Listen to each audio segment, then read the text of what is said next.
کا خاص احسان ہے یہ اولیاء اللہ، زمانہ جسم ہے اور جان ہے یہ اولیاء اللہ۔ الحمدللہ رب العالمین والصلاة والسلام علی خاتم النبیین، اما بعد فاعوذ باللہ من الشیطان الرجیم، بسم اللہ الرحمن الرحیم۔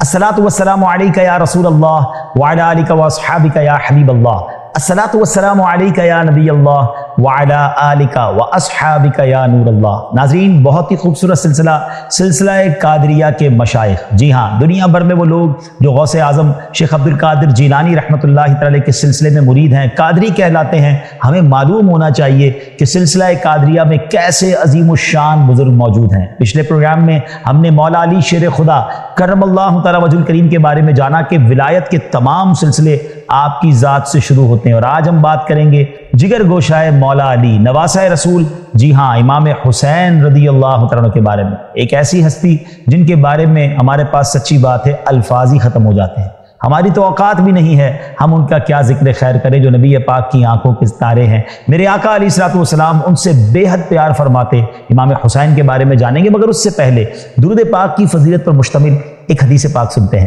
سرکار مدینہ صلی اللہ علیہ وسلم کا فرمان عالی شان ہے، اولی الناس بی یوم القیامت اکثرہم علی الصلاۃ، یعنی قیامت کے دن لوگوں میں سب سے زیادہ میرے قریب وہ شخص ہوگا جو سب سے زیادہ مجھ پر درود شریف پڑھتا ہوگا۔ ناظرین، ہم سب چاہتے ہیں کہ قیامت کا دن جو کہ بڑا مشکل دن ہے، ہم پیارے آقا علیہ السلام کے قریب ہو جائیں، تو قربت کا فارمولہ خود نبی پاک علیہ السلام نے عطا فرما دیا کہ ان پر کثرت سے درود پاک پڑھے جائیں۔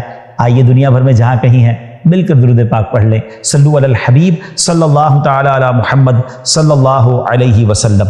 آج بات ہوگی راکب دوش مصطفیٰ، شہزادہ علی المرتضیٰ سیدہ فاطمہ الزہرا کے مہکتے پھول، جنتی نوجوانوں کے سردار، میدان کربلا کے شاہ سوار، سلطان کربلا، امام عالی مقام، امام عرش مقام، امام حسین رضی اللہ عنہ کی آپ وہ پاک ہستی ہیں جنہوں نے میدان کربلا میں دین اسلام کی بقا کے لیے اپنا گھر بار، مال و دولت، اولاد سب قربان کر دیے۔ آپ کی شان کے تو کیا کہنے، جن کی رونے کی آواز دو عالم کے تاجدار صلی اللہ علیہ وسلم کو پریشان کر دے، جن کو ایک بار نہیں کئی بار نبی پاک علیہ السلام کی مبارک زبان سے تبرک حاصل ہوا ہو۔ اللہ اکبر، اس ہستی کی آج بات ہونی ہے، سبحان اللہ۔ آج ان کی زندگی کی چند گوشوں پر ہی بات ہو پائے گی، ورنہ آپ تو وہ ہستی ہیں کہ کئی دن تک گفتگو کرتے رہیں۔ امام حسین رضی اللہ تعالیٰ کے فضائل کیسے بیان ہو سکتے ہیں؟ آپ 5 شعبان المعظم 4 سن ہجری کو مدینہ منورہ میں پیدا ہوئے، لیکن یاد رہے کہ آپ کی جو مدت حمل ہے وہ 6 ماہ ہے، یعنی آپ اپنی ماں کے پیٹ میں 6 ماہ رہے۔ نارملی 6 ماہ میں جو بچہ پیدا ہوتا ہے وہ دنیا میں رہتا نہیں ہے۔ حضرت سیدنا یحییٰ علیہ نبینا علیہ السلام اللہ کے نبی اور امام حسین کے علاوہ دنیا میں کوئی ایسا زندہ بچہ نہیں بچا کہ جس کی مدت حمل 6 ماہ، یعنی 6 ماہ میں آپ پیدا ہوئے، اور پھر بھی سبحان اللہ آپ کی زندگی کس قدر باکمال رہی، سبحان اللہ۔ اچھا، اب نارملی جب بچہ پیدا ہوتا ہے ناظرین، تو کان میں اذان دینے کے لیے ہم کسی بزرگ کو تلاش کرتے ہیں، اور اچھی بات ہے کہ کوئی نیک شخصیت کی زبان سے اذان کے الفاظ بچے کے کان میں جائے، اور پھر ہم کسی بزرگ سے کہتے ہیں کہ کوئی تحنیک دے دیں، گٹی دیتے ہیں جس کو کہتے ہیں جھوٹا کر دیں کوئی چیز، تو وہ اسے کھلایا جاتا ہے کہ پہلی خوراک بھی کسی بزرگ کی برکتیں لے کر ہو۔ مگر امام حسین رضی اللہ تعالیٰ کی قسمت پر ہماری جانیں قربان، آپ جانتے ہیں ان کے کان میں اذان کس نے دی؟ Try to understand the beginning of Imam Hussain. زبان ہے رسول اللہ کی اور پہلا لفظ ہے اللہ اکبر، اللہ اکبر، محبوب خدا سے خدا عز و جل کا نام سننا، یہ ہے ابتدا امام حسین کی۔ اب بات کرتے ہیں پہلی غذا کی، گٹی کی، پہلی خوراک۔ امام حسین رضی اللہ عنہ کی جو ہے وہ نبی پاک کا لعاب دہن ہے، میرے آقا کا مبارک تھوک اللہ اکبر، جس کی آواز کی ابتدا یہ ہو اور جس کی خوراک کی ابتدا یہ ہو، اس ہستی کے کمال کون بیان کر سکتا ہے، سبحان اللہ۔ اب کیا ہوا، 7ویں دن آپ کا نام حسین رکھا گیا، ایک بکری سے عقیقہ کیا گیا، اور آپ کی امی جان خاتون جنت بی بی فاطمہ رضی اللہ تعالیٰ عنہ سے نبی پاک نے فرمایا حسن کی طرح ان کا سر منڈوا کر بالوں کے برابر چاندی خیرات کرو۔ مرحبا، سرور عالم کے پسر آئے ہیں، سیدہ فاطمہ کے لخت جگر آئے ہیں، واہ قسمت کے چراغے حرمین آئے ہیں، اے مسلمانوں مبارک کہ حسین آئے ہیں۔ سبحان اللہ۔ آپ کا مبارک نام حسین، آپ کی کنیت ابو عبداللہ، آپ کے القاب صبت رسول اللہ اور ریحانۃ الرسول یعنی نبی پاک کے پھول ہیں۔ آئے ہائے، جبھی تو اعلیٰ حضرت کہتے ہیں کیا بات رضا اس چمنستان کرم کی، کیا بات رضا اس چمنستان کرم کی، زہرا ہے کلی جس میں حسین اور حسن پھول۔ سبحان اللہ۔ آپ کی شان اور آپ کے فضائل تو اس قدر اعلیٰ ہیں کہ خود نبی پاک علیہ الصلوۃ والسلام کی احادیث آپ کے مرتبے کو ہمارے سامنے واضح کرتی ہیں۔ پیارے آقا فرماتے ہیں حسین منی و انا من حسین، حسین مجھ سے ہے اور میں حسین سے ہوں۔ احب اللہ من احب حسینا، اللہ پاک اس سے محبت فرماتا ہے جو حسین سے محبت کرے۔ والحسین سبط من الاسباط، حسین اسباط میں سے ایک سبط ہے۔ حضرت مفتی احمد یار خان نعیمی رحمۃ اللہ تعالی اس حدیث کے تحت فرماتے ہیں میں اور حسین گویا ایک ہی ہیں، ہم دونوں سے محبت ہر مسلمان کو چاہیے۔ مجھ سے محبت حسین سے محبت ہے اور حسین سے محبت مجھ سے محبت ہے۔ سبط درخت کی جڑ کو کہتے ہیں جس کی بہت ساری شاخیں ہوتی ہیں، تو نبی پاک گویا یہ اشارہ فرما رہے کہ حسین سے میری نسل چلے گی اور ان کی اولاد مشرق و مغرب میں پھیل جائے گی۔ ناظرین آج ہم دیکھ رہے ہیں نا کہ دنیا کے کونے کونے میں حسینی سید پائے جاتے ہیں۔ یہ نبی پاک نے جو بشارت عطا فرمائی تھی کہ امام حسین سبط ہیں جن کی بہت ساری شاخیں مشرق و مغرب میں ہوں گی۔ ایک اور حدیث میں نبی پاک فرماتے ہیں عن ابن عباس من احبہما فقد احبنی، جس نے ان دونوں یعنی امام حسن اور امام حسین رضی اللہ تعالیٰ عنہما سے محبت کی، اس نے مجھ سے محبت کی۔ من ابغضہما فقد ابغضنی، اور جس نے ان سے عداوت کی اس نے مجھ سے عداوت کی۔ اللہ اکبر، اس قدر بڑا مرتبہ ہے اور نبی پاک کا ایسا پیار۔ پیارے آقا علیہ الصلوۃ والسلام کی آپ نے حدیثیں سنی، اب آپ کی عبادت اور ریاضت کا کیا عالم تھا۔ نارملی جب بندہ بڑے خاندان سے ہو، پہلے ہی جنتی نوجوانوں کا سردار کہہ دیا گیا ہو، تو اب سوچنے والا تو کوئی سوچ سکتا ہے کہ اب اتنی زیادہ عبادت اور ریاضت کی کیا حاجت ہے، مگر اللہ والوں کے انداز نرالے ہوتے ہیں کہ مرتبہ بڑا ہے، گناہ نہیں ہے مگر عبادتیں پھر بھی جاری ہیں، اور ایک ہم ہیں کہ گناہوں کا انبار سر پر ہے، معلوم نہیں کہ آخرت میں کیا ہوگا مگر پھر بھی عبادتوں سے دل چراتے ہیں۔ اے امام حسین کے چاہنے والوں، اے سلسلہ قادریہ سے محبت کرنے والوں، سنیے امام حسین کے بارے میں آتا ہے کہ آپ اس کثرت سے نماز پڑھتے، روزہ رکھتے، حج کرتے، صدقہ و خیرات کرتے اور تمام بھلائی کے کاموں کو کرتے تھے۔ شہزادہ امام عالی مقام حضرت سیدنا امام زین العابدین نے فرمایا میرے والد گرامی حضرت سیدنا امام حسین رضی اللہ تعالیٰ عنہ دن اور رات میں 1000 رکعت نوافل ادا فرمایا کرتے تھے۔ 1000 نفل روزانہ۔ یہاں تو فرض نماز لوگ نہیں پڑھتے، اچھا جو فرض پڑھتے وہ نوافل نہیں پڑھتے، سنتیں نہیں پڑھتے۔ ایسا نہ کیجیے، اللہ کرے کہ ہم فرض نماز کے بھی پابند بن جائیں اور امام حسین کا ایسا فیضان نصیب ہو جائے کہ ہمارا دل نوافل میں بھی لگ جائے۔ یہ اللہ کے قرب کا طریقہ ہے۔ اتنا فضول ٹائم ضائع کرتے ہیں مگر عبادت کی طرف نہیں آتے۔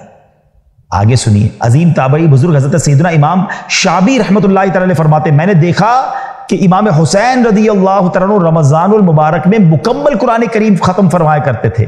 آپ کو حج کا بہت شوق تھا، چنانچہ مروی ہے کہ آپ رضی اللہ تعالیٰ عنہ نے 25 حج پیدل فرمائے۔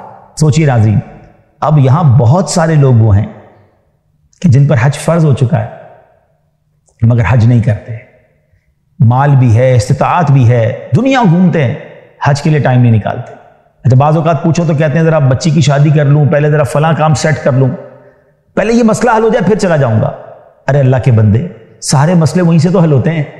ہاں حج پر جائیے اگر حج فرض ہو گیا، تاخیر نہ کیجیے، یہ اسلام کا بنیادی رکن ہے۔ اور آپ کے حسن اخلاق کی بات کریں، ایک مرتبہ عصام بن مستلق نامی شخص جو کہ مولا علی سے بغض رکھتا تھا امام حسین کے سامنے آ گیا اور ان کے والد صاحب کو برا بھلا کہنے لگا۔ اب ذرا آپ سوچیں کہ کسی کے بیٹے کے سامنے کوئی کسی کے والد کو برا بھلا کہے گا، وہ بھی مولا علی کی شان میں، مگر یہاں تو اخلاق پہ کریمہ کیسے تھے کہ آپ نے جوابی کارروائی کرنے کی بجائے، اس پر غصہ کرنے کی بجائے آپ نے قرآن پاک کی آیتیں پڑھنا شروع کر دی۔ خذ العفو وأمر بالعرف وأعرض عن الجاهلين وإما ينزغنك من الشيطان نزغ فاستعذ بالله إنه سميع عليم إن الذين اتقوا إذا مسهم طائف من الشيطان تذكروا فإذا هم مبصرون۔ اے حبیب معاف کرنا اختیار کرو اور بھلائی کا حکم دو اور جاہلوں سے منہ پھیر لو۔ اور اے سننے والے، اگر شیطان کی طرف سے کوئی وسوسہ تجھے ابھارے تو فوراً اللہ کی پناہ مانگ، بے شک وہی سننے والا جاننے والا ہے۔ بے شک پرہیزگاروں کو جب شیطان کی طرف سے کوئی خیال آتا ہے تو وہ حکم خدا یاد کرتے ہیں، پھر اسی وقت ان کی آنکھیں کھل جاتی ہیں۔ اب جب یہ آیت نے تلاوت کی نا، پھر فرمایا اپنے اوپر بوجھ ہلکا رکھ، میں اللہ سے تیرے لیے اور اپنے لیے مغفرت کا سوال کرتا ہوں۔ اس کے علاوہ آپ رضی اللہ تعالیٰ عنہ اس کے ساتھ اس قدر عفو، درگزر، نرمی اور خوش اخلاقی کا مظاہرہ کیا کہ اس کی جو دشمنی تھی نا وہ محبت میں بدل گئی۔ اور وہ پتہ کیا کہتا ہے، وہ کہنے پہ مجبور ہو گیا، وَمَا عَلَى وَجْهِ الْأَرْضِ أَحَبُّ إِلَيَّ مِنْهُ وَمِنْ أَبِيهِ، روئے زمین پر حضرت امام حسین اور ان کے والد صاحب مولا علی کرم اللہ تعالیٰ وجہ الکریم سے زیادہ میرے نزدیک اب کوئی محبوب نہیں۔ اخلاق نے، نرمی نے دشمن کو دوست بنا دیا۔ یہ سیکھنا ہے ہمیں ان کی سیرت سے۔ ہم تو جناب ٹٹ فور ٹیٹ، جیسے کو تیسا، اینٹ کا جواب پتھر سے، میں بتاتا ہوں میں کون نہیں۔ اگر واقعی اہل بیت کے غلام ہیں نا، پنجتن کے غلام بھی تو ہم کہلاتے ہیں نا، میں تو پنجتن کا غلام ہوں، بڑی اچھی بات ہے۔ مگر کیا پنجتن کا غلام ہر وقت لڑائی کے لیے تیار رہتا ہے؟ ہر وقت غصے میں رہتا ہے، بدلہ لینے کی سوچتا ہے؟ آپ کے والد صاحب کو برا کہا، آپ کی تلاوت قرآن کی، نرمی سے پیش آئے، دوست بنا لیا۔ یہ طریقہ ہے اللہ والوں کا۔ اللہ کرے کہ ہم یہ بات سمجھ جائیں اور ہم بھی نرمی سے، درگزر سے، محبت سے کام لیں۔ سبحان اللہ۔ امام حسین رضی اللہ عنہ کا صدقہ و خیرات پتہ ہے کیسا تھا؟ آئے ہائے، یہ گھرانہ میرے حضور کا ہے نا، ان کا تو سارا گھرانہ ہی سخی ہے۔ ایک بار آپ نماز پڑھ رہے تھے، ایک دروازے پر غریب آدمی آیا، اس نے دستک دی اور بڑے پیارے اشعار کے ذریعے مدد کے لیے اس نے پکارا کہ حضور آپ کا گھرانہ تو سخی ہے، آپ کی جود و کر سخاوت کے چشمے بہتے ہیں، جو آپ کے گھر آتا ہے وہ نا امید نہیں ہوتا۔ بڑے پیارے اشعار میں اس نے آپ سے کچھ طلب کیا۔ آپ نماز سے فارغ ہوئے، اس کے پاس گئے اور دیکھا کہ ایک بیچارہ بڑا غریب سا شخص ہے، تو آپ نے اپنے غلام کمبر کو بلایا اور پوچھا کہ کتنے پیسے ہیں ہمارے پاس؟ اس نے کہا حضور 200 درہم ہیں، اور آپ نے کہا تھا کہ اہل خانہ پر، آپ کے گھر والوں پر خرچ کرنے۔ آپ نے کہا سارے لے آؤ، میرے اہل خانہ سے زیادہ مستحق یہ شخص ہے، اس کو ضرورت ہے۔ آپ نے سارے ہی دے دیے، اور پھر پتہ کیا فرمایا؟ آپ نے فرمایا کہ تھوڑے ہیں، کم ہیں، اس لیے معذرت خواہ ہوں، ہمیں تو مہربانی ہی کا حکم ہے، یہ کم ہے، زیادہ ہوتا پھر میں تمہیں دے دیتا۔ اللہ اکبر۔ وہ فقیر آپ کو دعائیں دیتا ہوا رخصت ہوا، خوشی خوشی رخصت ہوا، جو کچھ تھا سب عطا فرما دیا۔ آئے ہائے، یہ گھرانہ میرے حضور کا ہے۔ ایک بار کیا ہوا، آپ کی زوجہ رضی اللہ تعالیٰ عنہ نے یہ پیغام بھجوایا کہ حضور ہم نے بہت لذیذ کھانا بنایا ہے اور بہت اچھی خوشبو تیار کر رکھی ہے، آپ اپنے ہم پلہ کچھ لوگ لے کر ساتھ آ جائیں، کچھ لوگ لے کر آ جائیں۔ حضرت امام حسین، امام علی مقام رضی اللہ عنہ مسجد میں آئے اور وہاں کچھ مساکین بیٹھے ہوئے تھے، غریب لوگ بیٹھے تھے۔ آپ نے سب کو لیا اور اپنے گھر آ گئے۔ پڑوس کی خواتین آپ کی زوجہ کے پاس آئیں کہ تمہارے گھر تو غریب مسکین لوگ جمع ہو گئے۔ امام حسین سے حالانکہ انہوں نے کہا تھا کہ کھانا بڑا بہترین ہے، مینیو زبردست ہے، اچھی سی خوشبو ہے، ذرا بڑے لوگوں کو، شخصیات جس کو ہم آج کے دور میں کہتے ہیں، کہ آپ کے ہم پلہ لوگ لائیں۔ اور امام حسین مساکین کو لے آئے اپنے گھر میں اور اپنی زوجہ سے کہتے ہیں کہ میں تمہیں اپنے اس حق کی قسم دیتا ہوں جو میرا تجھ پر ہے، تم کھانا اور خوشبو بچا کر نہیں رکھو گی۔ اور ایسا ہی کیا، ان مساکین کو وہ لذیذ کھانا کھلایا، انہیں کپڑے بھی پہنائے اور انہیں خوشبو بھی لگائی۔ کیا بات ہے! کاش ہمیں بھی یہ بات سمجھ آ جائے کہ غریبوں کا دل جیتنا کتنی بڑی نیکی ہے۔ بعض اوقات ہم اپنے ہی ہم پلہ لوگوں سے ملاقات کرتے ہیں، انہی کی دعوت کرتے ہیں، انہی کو تحفے دیتے ہیں۔ ہمیں کاش یہ سمجھ آ جائے کہ بعض اوقات کسی غریب کے دل سے دعا لینا بہت بڑی مشکل کو آسان کر دیتا ہے۔ سبحان اللہ۔ امام حسین کی سخاوت پر بات ہوئی، امام حسین کی عبادت پر بات ہوئی۔ امام حسین کیسے با کرامت تھے؟ اللہ اکبر۔ ایک دو کرامتیں آپ کو سناتا ہوں۔ حضرت علامہ جامی قدس سرہ فرماتے ہیں، حضرت امام علی مقام امام حسین رضی اللہ عنہ کی شان یہ تھی، جب آپ اندھیرے میں تشریف فرما ہوتے تھے تو آپ کی مبارک پیشانی اور دونوں مقدس جو گال تھے، رخسار، ان سے انوار نکلتے اور قرب و جوار ضیاء بار، یعنی اس کی اطراف بھی روشن ہو جاتا۔ اللہ اکبر، نور والے آقا کے نواسے ہیں نا، تو ان کے چہرے سے بھی ایسا نور نکلتا تھا۔ امام حسین رضی اللہ تعالیٰ عنہ جب مدینہ منورہ سے مکہ مکرمہ کی طرف روانہ ہوئے تو راستے میں سیدنا ابن مطیع رحمۃ اللہ تعالی سے ملاقات ہوئی، انہوں نے عرض کی میرے کنویں کا پانی بہت کم ہے، برائے کرم دعائے برکت سے نواز دیں۔ آپ رضی اللہ تعالیٰ عنہ نے اس کنویں کا پانی طلب فرمایا، جب پانی کا ڈول حاضر کیا گیا تو آپ رضی اللہ تعالیٰ عنہ نے منہ لگا کر اس میں سے پانی نوش فرمایا اور کلی کی، اور پھر ڈول کو واپس کنویں میں ڈال دیا تو کنویں کا پانی کافی بڑھ بھی گیا اور پہلے سے زیادہ میٹھا اور لذیذ بھی ہو گیا۔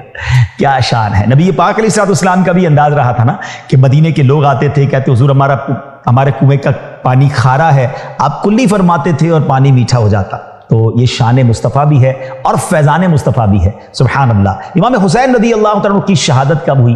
یزید پلید کے دور میں یزیدی لشکر نے نواسہ رسول، جگر گوشہ بطول، گلشن رسول کے مہکتے پھول، امام عالی مقام، امام عرش مقام، امام حسین اور آپ کے رفقا کو بڑی ظلم و ستم کے ساتھ نہایت بے دردی سے میدان کربلا میں شہید کر دیا۔ یہ 10 محرم الحرام کا دن تھا، آپ کی عمر مبارک اس وقت 56 سال 5 ماہ 5 دن تھی، اور آپ کا مزار مبارک کربلا معلدہ میں زیارت گاہ ہے۔ ناظرین، آج ہم نے امام حسین رضی اللہ تعالیٰ کے بارے میں کچھ جانا، آپ کی کرامتیں بھی سنی، آپ کی عبادتیں بھی سنی اور آپ کی سخاوت بھی سنی۔ پیار تو ہم سب کرتے ہیں مگر کاش ان کے نقش قدم پر چلنے والے بن جائیں۔ آپ جانتے ہیں امام حسین آپ نے کربلا کے میدان میں بھی نماز ادا کی، اور جب آپ کے سر انور کو نیزے پر اٹھایا گیا تو اس وقت آپ کے سر انور پر تلاوت جاری تھی۔ یقیناً آپ کی کرامت ہے، مگر یہ پیغام بھی ہے، یہ پیغام بھی ہے، یہ میسج بھی ہے کہ تلاوت ہو تو ایسی ہو، عبادت ہو تو ایسی ہو۔ سر شبیر تو نیزے پہ بھی قرآن سناتا ہے۔ اب جو کہے کہ میں پنجتن کا غلام ہوں، میں امام حسین کا چاہنے والا ہوں، اس کو قرآن پڑھنا ہی نہ ہے۔ امام حسین تو کربلا میں تلواروں کے سائے میں نماز پڑھیں اور ہم اپنے گھر میں آرام سے بیٹھے ہوں، نماز قضا ہو جائے۔ غور کیجئے گا، یہ سچی غلامی نہیں ہے۔